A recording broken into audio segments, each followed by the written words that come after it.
يوم نحشر المتقين إلى الرحمن وفدا ونسوق المجرمين إلى جهنم وردا لا يملكون الشفاعة إلا من اتخذ عند الرحمن عهدا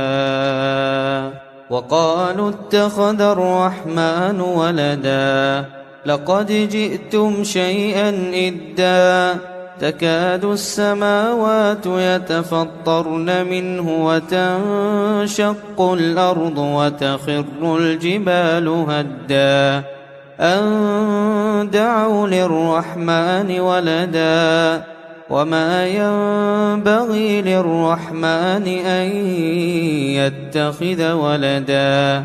إن كل من في السماوات والأرض إلا آتي الرحمن عبدا لقد أحصاهم وعدهم عدا وكلهم آتيه يوم القيامة